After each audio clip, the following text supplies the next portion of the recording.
Hello students, I am Naval Mishra, your English tutor. आज मैं आपको आपकी पाठ्य पुस्तक का 5th लेसन पढ़ाऊंगा। 5th लेसन का टाइटल है ग्लिम्पस ऑफ इंडिया, भारत की झलकें। इसमें 3 पार्ट हैं, तो आज हम इसका पहला पार्ट पढ़ाएंगे। पहले पार्ट का टाइटल है बेकर फ्रॉम गोवा। इसके लेखक हैं लुसियो रोड्रिग्स। बेकर फ्रॉम गोवा में जो बेकर लोग हैं उनका चित्रण किया गया है। बहुत ही अच्छा पाठ है। बिना देरी किए हम पाठ को शुरू करते हैं। बेकर फ्रॉम गोवा को।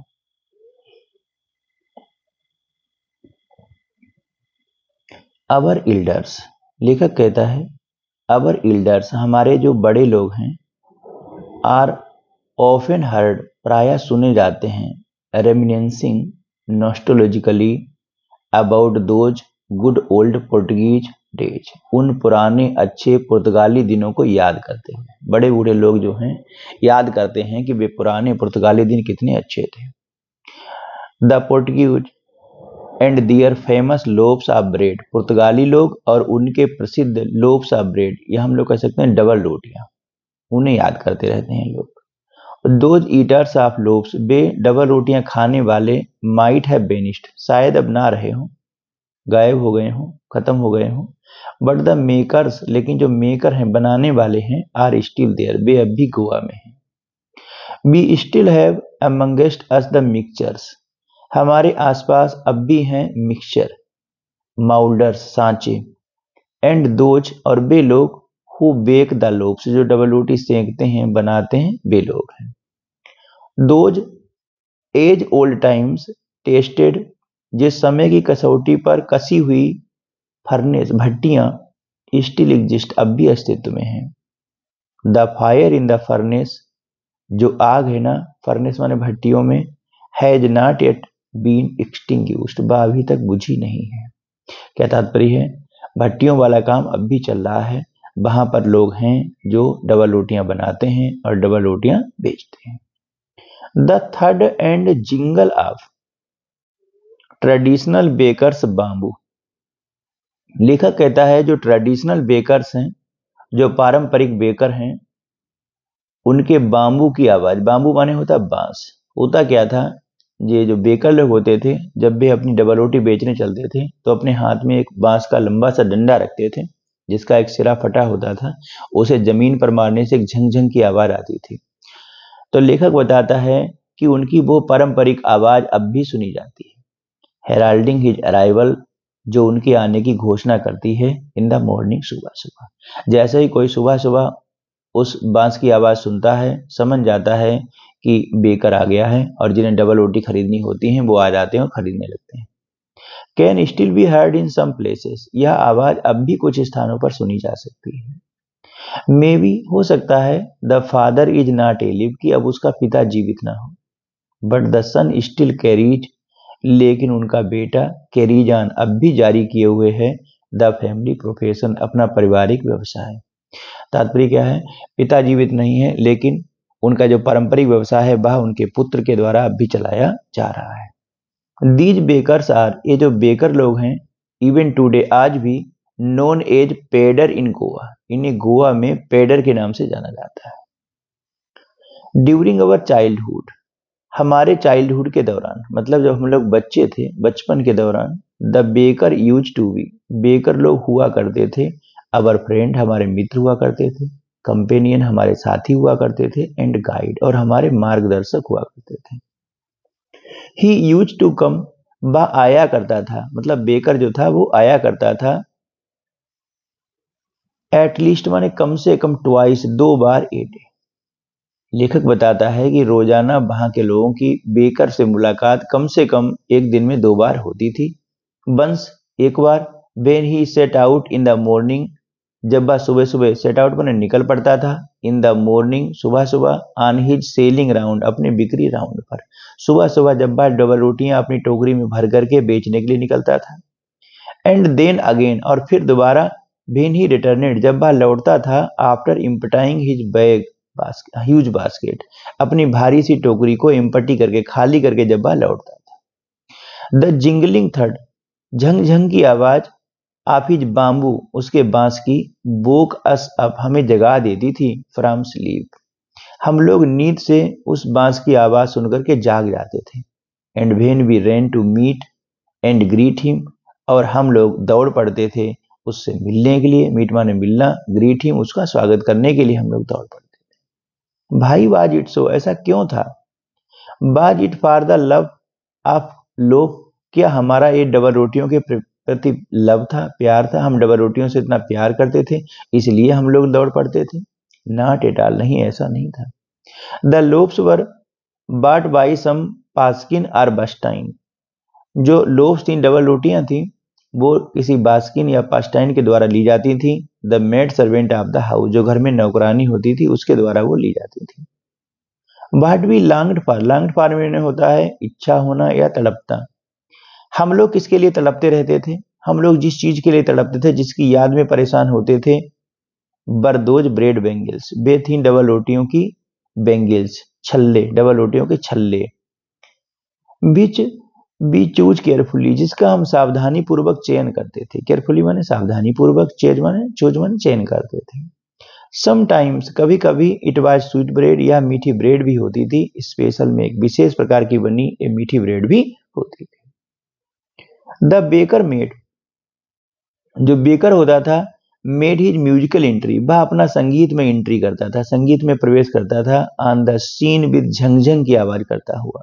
Sound of his specially made bamboo staff, ये उसके बांस के स्पेशली डंडे से निकली होती थी, या ऐसी झंझंग की आवाज करते हुए प्रवेश करता था। One hand supported the basket, एक हाथ से वह अपनी टोकरी को ऑन हिज हेड, अपने सर पर रोके होता था। एंड द अदर, और दूसरे हाथ से बैंग्ड द बाम्बू, बांस के डंडे से ऑन द ग्राउंड, जमीन को पीटता था, मतलब जमीन पर बांस के डंडे को जोर जोर से मारता था। He would greet the lady of the house, वह लेडी ऑफ द हाउस को ग्रीट करता, जो मकान की मालकिन होती थी उनका स्वागत करता, विद गुड मॉर्निंग, उन्हें गुड मॉर्निंग कहता। And then place his basket, उसके बाद अपनी टोकरी को रख देता ऑन द वर्टिकल बाम्बू, किसी वर्टिकल बाम्बू पर, सीधे डंडे पर। बांस की बनी जो ऐसी एक बांस की बनी हुई एक वर्टिकल एक जगह होती है छोटी सी रखने वाली, या हम लोग ऐसे डंडों से बनी हुई या बांस का डंडा होता है, उस पर रख देता है टोकरी को। बी किड्स, हम बच्चे लोग, बी पुश्ड असाइड, एक तरफ धकेल दिए जाते, विद ए माइल्ड रिवर्क, एक हल्की सी झड़की के साथ, एक प्यार की झड़की के साथ हम लोगों को अलग हटा दिया जाता। And the loaves would be delivered, और डबल रोटियां दे दी जाती टू द सर्वेंट, नौकरानी को। But we would not give up, लेकिन हम लोग हार मानने वाले नहीं थे।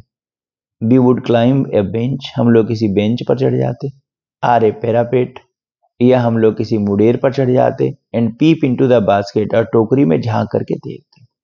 समहाउ, किसी तरह कि टोकरी में क्या है झांकने की कोशिश करते। आई कैन स्टिल रिकॉल, मैं अब भी याद कर सकता हूँ, द टिपिकल फ्रेग्रेंस, फ्रेग्रेंस माने होता है खुशबू, of those lobes.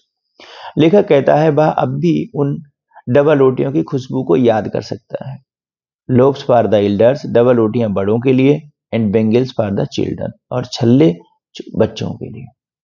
Then we did not even care, उस समय हम लोग कोई केयर नहीं करते थे, कोई चिंता नहीं करते थे। टू ब्रश, की हमें ब्रश करना है, अवर टीथ, अपने दांतों पर। आर बास, अवर माउथ, या हमें अपना मुंह धोना है प्रॉपरली, इसकी हम लोग कोई चिंता नहीं करते थे। एंड भाई शुड बी, और हम इसकी चिंता करें भी क्यों। Who would take the trouble of plucking the mango leaves, कौन कष्ट उठाए, प्लकिंग माने तोड़ने का, मैंगो लीफ माने आम के पत्ते का, फॉर द टूथब्रश, टूथब्रश के लिए। उन दिनों लेखक बताता है लोग टूथब्रश के रूप में जो आम के पत्ते होते हैं उन्हें तोड़ लिया करते थे, और उन्हीं को टूथब्रश के रूप में यूज कर लिया करते थे। तो लेखक बताता है, कहता है कौन कष्ट करे पत्तों को तोड़ने का और टूथब्रश करने का।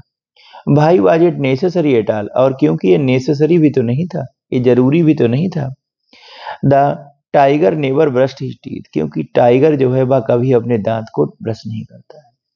हॉट टी कुड बास, जो गर्म चाय होती थी वो बास कर देती, धो डालती थी। And clean up everything so nicely, और सब चीज को इतना साफ सुथरे ढंग से क्लीन कर देती थी। आफ्टर ऑल, कुल मिलाकर लेखक बताता है, कहता है वह मुंह नहीं धोता था, गर्म चाय से उसका मुंह भी धुल जाता था, गर्म चाय से उसका मुंह भी साफ हो जाता था, और वह बिना मुंह धोए, बिना टूथब्रश किए हुए ऐसे ही चाय पी लेता था। लेखक आगे कहता है, मैरिज गिफ्ट्स, जो शादी के उपहार हैं, आर मीनिंगलेस, वो मीनिंगलेस हैं, निरर्थक हैं, without the sweet bread known as bol, जब तक उनके यहाँ स्वीट ब्रेड मतलब डबल रोटी ना हो, जिसे बोल कहते। जस्ट एज ए पार्टी, जैसे कोई दावत हो, आर ए फीस्ट, कोई पार्टी या कोई दावत हो, लूजेज इट्स चार्म्स, जो अपना आकर्षण खो देती है, विदाउट ब्रेड, बिना डबल रोटी। जैसे कोई दावत बिना डबल रोटी के कोई अपना चार्म, आकर्षण खो देती है, ऐसे ही शादी के उपहार जो हैं वह भी बिना ब्रेड के मीनिंगलेस हो जाते हैं। Not enough can be said how important a baker, यह कहना महत्वपूर्ण, कितना महत्वपूर्ण है, मतलब लेखक बताता है कि कोई व्यक्ति पर्याप्त नहीं कह सकता कि डबल रोटियां कितनी महत्वपूर्ण थी। Can be for a village, एक गांव के लिए, गांव के लोगों के लिए डबल रोटियों का कितना महत्व था। The lady of the house, जो घर की मालकिन होती है, मस्ट प्रिपेयर सैंडविच, वह सैंडविच जरूर तैयार करती है, on the occasion of her daughter's engagement, अपनी डॉटर की एंगेजमेंट में, एंगेजमेंट माने सगाई, जब किसी की बेटी की सगाई होती है तो वहां पर सैंडविच जरूर बनाए जाते हैं। केक्स एंड बोलिनहास आर मस्ट, केक्स और बोलिनहास बनाए जाते हैं मस्ट फॉर क्रिसमस, जब कोई क्रिसमस का त्यौहार आता है, or as well as other festival, या दूसरे कोई फेस्टिवल होते हैं, त्यौहार होते हैं, जो बनाए जाते हैं। दस द प्रसेंस, इसी प्रकार the presence of the baker's furnace, baker की भट्टी की उपस्थिति इन द विलेज, गांव में, एब्सोल्युटली एसेंशियल, एकदम आवश्यक है। क्या तात्पर्य है, जैसे सारी चीजें इंपॉर्टेंट हैं, ऐसे गांव में बेकर की भट्टी का होना भी बहुत महत्वपूर्ण है। The baker or bread seller, baker or bread seller, या जो डबल रोटी बेचने वाले हैं, आप दोज डेज, उन दिनों, हैड ए पेकुलर ड्रेस, उनकी एक स्पेशल ड्रेस होती थी, नोन एज कबाई, जिसे कबाई कहा जाता था। It was a single piece long frock, एक लंबी फ्रॉक होती थी, reaching down to the knee, जो घुटनों तक जाती थी। इन अवर चाइल्डहुड, हमारे बचपन में, बी सा बेकर्स, हम बेकर्स को देखते, बियरिंग अ शर्ट, एक शर्ट पहने हुए, एंड ट्राउजर्स, एक पैजामा पहने हुए, which were shorter than full length, जो फुल लेंथ से पूरी पैंट होती है उससे थोड़ा छोटा होता, बंस and longer than half pant, लेकिन जो आधी पैंट होती है उससे थोड़ा लंबा होता। इवन टूडे, फिर भी, एनीवन, कोई भी, who bears a half pant, जो हाफ पैंट पहने होता, which reach just below the knee, जो उसके घुटनों तक जाती होती, invites the comment that he is dressed like a पेडर, तो सब लोग उस पर टिप्पणी करते हैं कि देखो वह पेडर वाली ड्रेस पहने हुए हैं, वह एक पेडर है। द बेकर यूजली कलेक्टेड, जो बेकर लोग होते थे, जो डबल रोटियां बेचते थे, वह बहुधा कलेक्टेड माने इकट्ठा कर लेते थे, बिल्स को, at the end of the month, महीने के अंत में। क्या तात्पर्य है, वे डबल रोटियों का जो पैसा था उसे महीना के आखिरी दिन इकट्ठा करते थे। Monthly accounts used to be recorded on some wall in pencil, उनके पूरे महीने का लेखा जोखा किसी पेंसिल के द्वारा किसी दीवार पर लिख दिया जाता था। Baking was indeed a profitable profession, Indeed माने वास्तव में, डबल रोटी का जो बिजनेस था, व्यवसाय था, वो प्रॉफिटेबल प्रोफेशन था, बहुत ही मुनाफे वाला व्यवसाय था, इन द ओल्ड एज, उन दिन।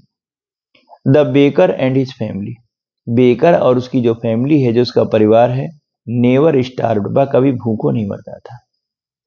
ही, वह, हिज फैमिली, उसका परिवार, एंड हिज सर्वेंट्स, और उसके नौकर, ऑलवेज लुक्ड हैप्पी, हमेशा खुश लगते थे, एंड प्रॉस्परस, और धनी लगते थे, समृद्धशाली लगते थे।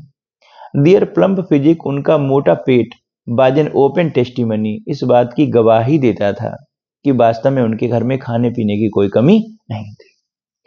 इवन टूडे, आज भी, एनी पर्सन, कोई आदमी, with a jackfruit like physical appearance, यदि कोई कटहल जैसा पेट रखता है, किसी व्यक्ति का पेट बड़ा है, कटहल जैसा लग रहा है, is easily compare to baker, तो सब लोग आसानी से उसकी तुलना बेकर से कर देते हैं, कहते हैं देखो उसका पेट बेकर की तरह है, वह बेकर है, मतलब वह खाने पीने में, खाने पीने के उसके घर में खूब बहुतायत है, वह एक समृद्धशाली व्यक्ति है। That's all. आज बच्चों ये पहला पार्ट मैंने पढ़ा दिया। मैंने इस पाठ के इस किताब से लगभग सारे पाठों का ऐसे ही हिंदी में ट्रांसलेशन किया है अलग अलग वीडियो के माध्यम से। आप मेरे चैनल पर जा कर के बाकी अपने पसंद की कोई भी वीडियो सर्च कर सकते हैं और उसे पढ़ सकते हैं। अगर आपको ये वीडियो अच्छी लगती हो तो हमारे चैनल को सब्सक्राइब करें, लाइक करें, ताकि मैं रोज जो भी नई वीडियो बनाऊं बात हमारे पास सबसे पहले